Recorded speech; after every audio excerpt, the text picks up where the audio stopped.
केंद्र से आवंटित चावल वितरण में घोटाले का आरोप लगाते हुए राज्य विधानसभा में विपक्ष ने सरकार को घेरा, जमकर हुआ हंगामा। समूचे उत्तर भारत में पड़ रही है कड़ाके की ठंड, राज्य में भी मौसम ने बदली करवट, हल्की बारिश के साथ ठंड बढ़ी। मुंगेली के परसवारा में बच्चों को वन संरक्षण और पर्यावरण के प्रति जागरूक करने के लिए आयोजित किया गया वन मितान जागृति कार्यक्रम।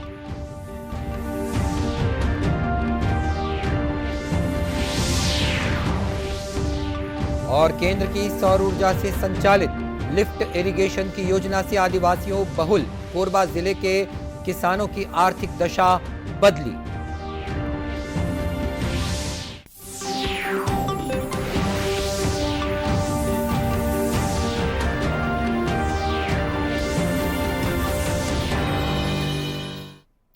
नमस्कार, आप देख रहे हैं दूरदर्शन समाचार। मैं हूं मनीष अहलुवालिया और अब समाचार विस्तार से। राज्य विधानसभा में शीतकालीन सत्र के तीसरे दिन आज भी जमकर हंगामा हुआ। विपक्ष ने सत्तापक्ष पर केंद्र से आवंटित चावल वितरण में 5,000 करोड़ रुपए के घोटाले का आरोप लगाया। इसके बाद दोनों ही पक्षों के बीच जमकर नारेबाजी हुई, जिससे सदन की कार्रवाई बाधित हुई। केंद्र सरकार की गरीब अन्न योजना के चावल वितरण को लेकर भाजपा सदस्य धर्मलाल कौशिक ने सवाल उठाया और गड़बड़ी का आरोप लगाया। जवाब में खाद्य मंत्री अमरजीत भगत ने इन आरोपों का खंडन किया। उन्होंने कहा कि केंद्र से जितना चावल मिला उतना वितरित कर दिया, फिर घोटाले की बात कहां से आती है। मंत्री के जवाब से विपक्षी सदस्य संतुष्ट नहीं हुए और सदन में विभागीय मंत्री और विपक्षी सदस्यों के बीच बहस हुई। विपक्ष की ओर से डॉक्टर रमन सिंह, बृजमोहन अग्रवाल, अजय चंद्राकर, धर्मलाल कौशिक और नारायण चंदेल सहित अन्य सदस्यों ने गर्भगृह में जाकर नारेबाजी शुरू कर दी, जिसके बाद विधानसभा अध्यक्ष चरणदास महंत ने इन सदस्यों के निलंबन की घोषणा कर सदन की कार्रवाई को स्थगित कर दिया। इन दिनों समूचे उत्तर भारत में शीतलहर चल रही है। मौसम विभाग ने कहा है कि अगले 4-5 दिनों तक देश के उत्तर पश्चिमी हिस्से में घना कोहरा छाए रहने के कारण कड़ाके की ठंड जारी रहेगी। उत्तर पश्चिम भारत और मध्य प्रदेश के भागों में न्यूनतम तापमान 2 से 6 डिग्री सेल्सियस के बीच है। अगले 4-5 दिनों तक पंजाब, हरियाणा, चंडीगढ़, दिल्ली और उत्तर प्रदेश के गांगेय मैदानों में हल्की हवाएं चलने और अधिक नमी के कारण घने से बहुत अधिक घना कोहरा छाया रहेगा। इसका असर छत्तीसगढ़ के मौसम पर भी अब देखा जा रहा है। राजधानी रायपुर सहित कई जिलों में आज सुबह से हो रही हल्की बारिश ने ठंड बढ़ा दी। शहर से लेकर गांव तक कोहरा छाया हुआ है। मौसम विभाग से मिली जानकारी के मुताबिक बंगाल की खाड़ी से चल रही ठंडी हवाओं के कारण ऐसी स्थिति बनी हुई है। दुर्ग जिले के तापमान में 9 डिग्री सेल्सियस की गिरावट दर्ज की गई। मौसम विभाग का कहना है कि आने वाले 2 दिनों तक प्रदेश में मौसम का मिजाज ऐसा ही बना रहेगा। घना कोहरा के साथ कुछ क्षेत्रों में बारिश भी हो सकती है। अधिकतम और न्यूनतम तापमान में गिरावट आएगी और इससे ठंड बढ़ेगी। शहर में कोहरे की वजह से वाहन चालक दिन में भी लाइट जलाकर गाड़ियां चलाते हुए दिखे। मौसम विभाग के मुताबिक आज और कल सरगुजा, पेंड्रा रोड, जांजगीर, बिलासपुर, कोरबा, कवर्धा सहित विभिन्न क्षेत्रों में घना कोहरा छाया रहेगा। इसके बाद शुक्रवार से न्यूनतम तापमान में गिरावट शुरू होगी और ठंड ज्यादा बढ़ेगी। राजनांदगांव जिले में भी मौसम ने करवट बदली और आज सुबह से रिमझिम बारिश हो रही है। इन दिनों जिले में समर्थन मूल्य पर चल रही धान खरीदी के काम में मौसम का असर पड़ा है। बारिश के कारण केंद्रों में धान खरीदी बंद कर दी गई है, तो वहीं बारिश से धान को भीगने से बचाने के लिए कैप कवर लगाए जा रहे हैं। जिला केंद्रीय सहकारी बैंक के मुख्य कार्यपालन अधिकारी सुधीर सोनी ने बताया कि मौसम को देखते हुए सभी खरीदी केंद्रों के समिति प्रबंधकों को धान पर कैप कवर लगाने के निर्देश दिए गए हैं। हमारे जिले के समस्त शाखा प्रबंधकों, पर्यवेक्षकों एवं समिति प्रबंधकों को धान को ढांक करके सुरक्षित रखने के लिए निर्देशित किया गया है। धान की सुरक्षा हेतु पूर्व में डनेज बना करके और नाली वाली बना करके उसकी तैयारी की गई थी। अभी वर्तमान में धान को ढक करके सुरक्षित चबूतरों के ऊपर रखा गया है। और बदले हुए मौसम का असर रेलगाड़ियों के परिचालन पर भी हो रहा है। कोहरे के चलते लंबी दूरी की कई ट्रेनें अब विलंब से चल रही हैं। प्रधानमंत्री नरेंद्र मोदी 27 जनवरी को परीक्षा पे चर्चा कार्यक्रम के 6वें संस्करण में विद्यार्थियों, शिक्षकों और अभिभावकों के साथ संवाद करने वाले हैं। यह कार्यक्रम नई दिल्ली के तालकटोरा इंडोर स्टेडियम में होगा। शिक्षा मंत्रालय ने कहा है कि पिछले वर्ष की तुलना में इस वर्ष परीक्षा पे चर्चा सन 2023 के लिए पंजीकरण दोगुने से अधिक हुआ है। राज्य बोर्डों, सीबीएसई, केंद्रीय विद्यालय संगठन, नवोदय विद्यालय समिति और अन्य बोर्डों से बड़ी संख्या में विद्यार्थी, शिक्षक और अभिभावक उत्साहपूर्वक इस कार्यक्रम में शामिल हो रहे हैं। शिक्षा मंत्रालय ने कहा है कि 31 लाख से अधिक विद्यार्थियों, 5 लाख से अधिक शिक्षकों और लगभग 2 लाख अभिभावकों ने परीक्षा पे चर्चा कार्यक्रम के लिए अपना पंजीकरण करवाया है। 150 से अधिक देशों के विद्यार्थियों, 51 देशों के शिक्षकों और 50 देशों के अभिभावकों ने भी इस कार्यक्रम के लिए पंजीयन करवाया है। प्रतिभागियों के चयन के लिए बीती 25 नवंबर से 30 दिसंबर के बीच विभिन्न विषयों पर ऑनलाइन रचनात्मक लेखन प्रतियोगिता आयोजित की गई थी। श्री मोदी ने एक विशेष संवाद कार्यक्रम परीक्षा पे चर्चा की परिकल्पना की है, जिसमें देश भर के विद्यार्थियों, अभिभावकों और शिक्षकों के साथ साथ विदेशों में रह रहे लोगों से भी बातचीत की जाती है। वे इस बात पर चर्चा करते हैं कि जीवन को उत्सव के रूप में मनाने के लिए परीक्षा से उत्पन्न तनाव को कैसे दूर किया जाए। देश में पिछले 24 घंटों के दौरान कोविड के 175 नए मामले सामने आए हैं। केंद्रीय स्वास्थ्य मंत्रालय ने बताया कि इसी अवधि के दौरान 187 लोग कोरोना से स्वस्थ भी हुए हैं। देश में इस समय कोरोना से स्वस्थ होने की दर 98.8% है। मंत्रालय के अनुसार देश में कोरोना के 2570 सक्रिय मामले हैं। वहीं राष्ट्रव्यापी टीकाकरण अभियान के तहत पिछले 24 घंटों के दौरान 48,000 से अधिक वैक्सीन की खुराक दी जा चुकी है। देश भर में अब तक 220 करोड़ 11 लाख वैक्सीन दी जा चुकी हैं। इधर छत्तीसगढ़ में कल तक के आंकड़ों के अनुसार पॉजिटिविटी दर 0.06% है। कल प्रदेश भर में हुए 1700 से अधिक नमूनों की जांच में रायपुर जिले से एक नया मरीज पाया गया है, जबकि इस दौरान किसी भी संक्रमण से मृत्यु नहीं हुई है। इस समय राज्य के 22 जिलों में एक भी सक्रिय मामला नहीं है। फिलहाल प्रदेश में 10 संक्रमित मरीजों का इलाज विभिन्न अस्पतालों या होम आइसोलेशन में जारी है।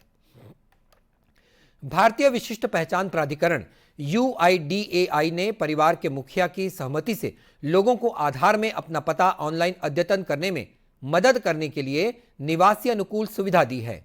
आधार में परिवार का मुखिया आधारित ऑनलाइन पता अद्यतन उन निवासियों के रिश्तेदारों के लिए बहुत सहायक होगा जिनके पास आधार में अपना पता अपडेट करने के लिए उनके नाम का सहायक दस्तावेज नहीं है। राशन कार्ड, मार्कशीट, विवाह प्रमाण पत्र, उम्मीदवार और परिवार के मुखिया दोनों के संबंधों और उनके नाम दर्शाने वाले पासपोर्ट जैसे रिश्तों के दस्तावेज का प्रमाण देकर आधार अद्यतन किया जा सकता है। रिश्तेदारी के दस्तावेज नहीं होने की स्थिति में भारतीय विशिष्ट पहचान प्राधिकरण एक लिखित फॉर्मेट में निवासी को परिवार के मुखिया द्वारा स्वघोषणा देने की सुविधा देता है। भारतीय विशिष्ट पहचान प्राधिकरण द्वारा लिखित पता प्रमाण का कोई वैध दस्तावेज का प्रयोग करके वर्तमान पता अद्यतन सुविधा के साथ ये विकल्प अतिरिक्त सुविधा होगी। 18 वर्ष से अधिक की उम्र का कोई भी निवासी इस मामले में परिवार का मुखिया हो सकता है और अपना पता इस प्रक्रिया के माध्यम से अपने रिश्तेदारों के साथ साझा कर सकता है। रक्षा मंत्रालय, शिक्षा मंत्रालय, कौशल विकास और उद्यमशीलता मंत्रालय और सभी 3 सेवाओं ने सशस्त्र बलों में कार्यरत अग्निवीरों की शिक्षा को जारी रखने में सुविधा पहुंचाने के लिए कई हितधारकों के साथ आशय पत्रों पर हस्ताक्षर किए हैं। इन आशय पत्रों के तहत राष्ट्रीय मुक्त विद्यालय संस्थान और इंदिरा गांधी राष्ट्रीय मुक्त विश्वविद्यालय के साथ 12वीं कक्षा के उपयुक्त प्रमाण पत्र और स्नातक की डिग्रियां अग्निवीरों को दी जाएंगी। आशय पत्रों के आदान प्रदान समारोह के आउटरीच कार्यक्रम को वीडियो कॉन्फ्रेंस के माध्यम से संबोधित करते हुए रक्षा मंत्री राजनाथ सिंह ने कहा कि ये समझौता अग्निवीरों को समय पर शिक्षा पूरी करने में सहायक होगा, साथ ही अग्निवीरों को अतिरिक्त क्षमता और कौशल विकसित करने में भी इसमें मदद मिलेगी। योजना के अंतर्गत इस कार्यक्रम का संचालन किया जा रहा है। यहाँ लगभग हमने 4 स्कूलों के बच्चों का यहाँ पे चयनित किए थे, जिनकी संख्या 60 से भी ज़्यादा थी। यहाँ पे बच्चों को हम लोगों ने fire line, code zone, buffer आदि के बारे में जानकारी दी। इसके साथ ही हमने उनको यहाँ पे आरक्षित, संरक्षित एवं अवर्गीकृत वन, साथ में जो वनों में जो पाई जाने वाली वृक्षों की प्रजातियाँ, इन सब के बारे में उनको जानकारी दिया। मुंगेली जिले के लोरमी वन परिक्षेत्र के परसवारा में वन मितान जागृति कार्यक्रम का आयोजन किया गया, जहां वन और जलवायु परिवर्तन विभाग के निर्देश पर स्कूली बच्चों को पर्यावरण और वानिकी गतिविधियों से परिचित कराया गया। इस दौरान बच्चों को परसवारा के जंगलों का भ्रमण भी कराया गया और वहां के पर्यावरण और वानिकी गतिविधियों से परिचित कराया गया, जहां विभिन्न प्रजातियों के पेड़ों के बारे में उन्हें जानकारी दी गई। लोरमी वन परिक्षेत्र की अधिकारी दीक्षा बर्मन ने बताया कि बच्चों को आरक्षित, संरक्षित और बफर वन क्षेत्र के बारे में जानकारियां दी गई हैं। मुख्य उद्देश्य यहाँ पे पर्यावरण के प्रति जागृति और चेतना लाना था। यह छत्तीसगढ़ की कैंपा योजना के अंतर्गत इस कार्यक्रम का संचालन किया जा रहा है। यहाँ लगभग हमने 4 स्कूलों के बच्चों का यहाँ पे चयनित किए थे, जिनकी संख्या 60 से भी ज़्यादा थी। यहाँ पे बच्चों को हम लोगों ने fire line, code zone, buffer आदि के बारे में जानकारी दी। इसके साथ ही हमने उनको यहाँ पे आरक्षित, संरक्षित एवं अवर्गीकृत वन, साथ में जो वनों में जो पाई जाने वाली वृक्षों की प्रजातियां, इन सब के बारे में उनको जानकारी दिया। जागरूकता कार्यक्रम के अवसर पर बच्चों के लिए वनों की जानकारी पर आधारित सामान्य ज्ञान प्रतियोगिता भी हुई। विजेता प्रतिभागियों को पुरस्कृत किया गया। साथ ही बच्चों ने वनभोज का भी मजा लिया। इस मौके पर भावी पीढ़ी को वनों की सुरक्षा और वृक्षारोपण को लेकर शपथ दिलवाई गई।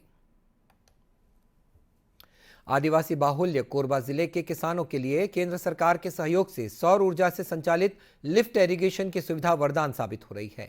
केंद्र सरकार के जिला खनिज न्यास मद से जिले के 5 गांव में क्रेडा की मदद से सौर ऊर्जा से संचालित 40 HP के पंप स्थापित किए गए हैं, जिनके माध्यम से अब गांव के असिंचित खेतों तक साल भर सिंचाई के लिए पानी की आपूर्ति की जा रही है। कोरबा जिले के कलेक्टर संजीव झा ने बताया कि सिंचाई का रकबा बढ़ाने के लिए जिले के 5 ग्राम पंचायतों में ये सुविधा शुरू की गई है।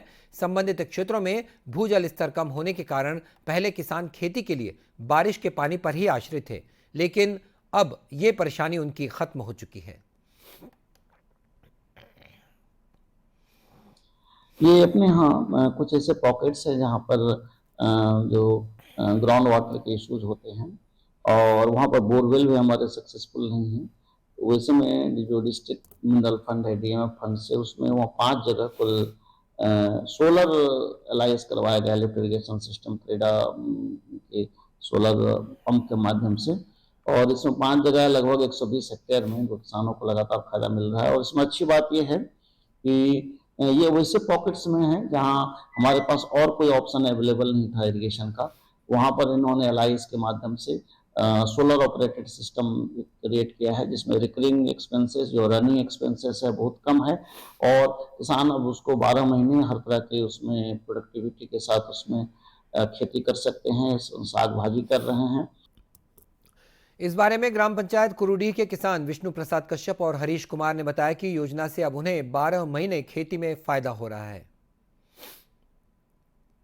हमारे कर पहली 20 साल पहले एक ठो किसान क्लब मनीष मांजर माटी किसान क्लब कुरुडी करके, तो ये प्लान ला सोचे रहन कि हमार नाला में 12 महीना पानी है, लेकिन ओकर उपयोग खेत तक नहीं कर पात हन। तो कृषि विभाग और नाबार्ड के साहब ने जगह ला के दिखाए रहन कि लिफ्ट इरिगेशन की व्यवस्था हो जाए तो बहुत अच्छा रही के। लेकिन आज सपना साकार हो गए। क्रेडा विभाग द्वारा इस सामुदायिक सोलर पंप लगाए गए हैं 40 HP के। एकर से कुरुडी के बहुत सारा जो खेत है उसमें सिंचाई हो जाही और बहुत अच्छा आमदनी हो ही। ये योजना जो है वो क्रेडा विभाग द्वारा लगाए गए हैं। पानी के माध्यम से हमारे खेत तक के पानी पहुँची और हमारे खेत में पूरा नल वगैरह खुले हैं, ओखर से हमला पानी पहुँच जाही एकदम आराम से। और हमारा जो धान खेत है ते पूरा रेती टाइप के इलाका है, जेखर से बरसात में पानी होते थे बिल्कुल वहाँ पे रुके नहीं। वो पानी यहाँ 1-2 दिन में पूरा नीचे चले जाते और बोर भी करवाथन तो सक्सेस नहीं हुआ। तो ये पानी हमारा स्टाफ डैम के माध्यम से जो क्रेडा विभाग वाले मन पाइपलाइन लगा है, ओखर से हमारा पानी वहाँ तक खेत तक पहुँच जाही। स्थानीय किसानों की माने तो पहले इन ग्राम पंचायतों के पास नालों में पानी होने के बावजूद भी इसका इस्तेमाल नहीं हो पा रहा था, लेकिन अब लिफ्ट इरिगेशन की इस योजना से गांव की तस्वीर बदल गई है। दूरदर्शन केंद्र रायपुर से प्रसारित होने वाले प्रादेशिक समाचार को आप YouTube पर भी देख सकते हैं। हमारे YouTube channel Chhattisgarh DD news पर प्रादेशिक समाचार उपलब्ध रहेगा। YouTube चैनल का लिंक और QR कोड आप स्क्रीन पर देख सकते हैं। अपने एंड्रॉयड फोन से QR कोड स्कैन कर आप छत्तीसगढ़ DD न्यूज लिंक पर जा सकते हैं। इसके अलावा छत्तीसगढ़ DD न्यूज फेसबुक और ट्विटर पर भी उपलब्ध है। और इस बुलेटिन में इतना ही। इसी के साथ ये समाचार बुलेटिन समाप्त होता है। नमस्कार।